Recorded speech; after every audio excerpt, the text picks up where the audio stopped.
Hi అండి, దొండకాయ fry ఇలా చేసుకుంటే చాలా అంటే చాలా సింపుల్గా చాలా బాగా రుచిగా ఉంటుంది. ఒకసారి మీరు కూడా ఎలా చేయాలో చూసేయండి. ముందుగా నేనైతే ఒక ప్యాన్ పెట్టుకొని ఒక 4 టేబుల్ ఆయిల్ వేసుకున్నాను. ఆయిల్ వేడెక్కినాక ఒక 1/2 టేబుల్ స్పూన్ వచ్చి ఆవాలు, ఒక 1/2 టేబుల్ స్పూన్ వచ్చి జీలకర్ర వేసుకొని ఒక 2 నుంచి 3 ఆనియన్స్ సన్నగా తురుపుకొని ఈ విధంగా 1 నిమిషం ఫ్రై చేసుకోవాలి.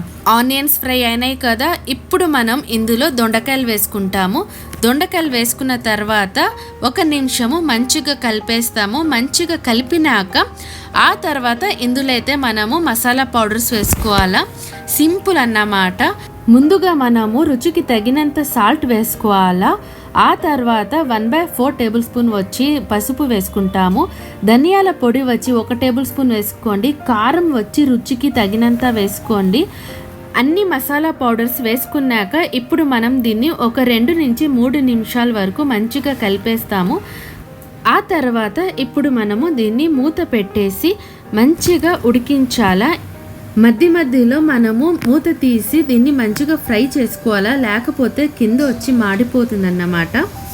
ఫ్రై అయితే అయిపోయింది. ఇప్పుడు మనము 1 టేబుల్ స్పూన్ ఆమ్చూర్ పౌడర్ వేసుకుంటాము. ఆ తర్వాత Kashmiri red chilli powder 1 table spoon వేసుకోండి. మంచిగా కలిపేయండి. కలపడం అయిపోయింది కదా, మళ్ళీ ఒకసారి మూత పెట్టి ఒక 2 నిమిషాలు ఉడికించండి. ఆ తర్వాత మూత తీసేసి మళ్ళీ ఒక 5 నిమిషాలు ఫ్రై చేసుకోండి.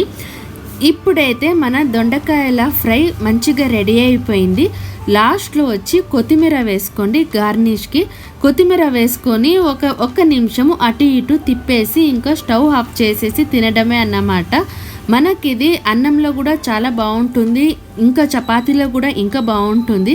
మీకు కనుక ఈ రెసిపీ నచ్చినట్టయితే ప్లీజ్ లైక్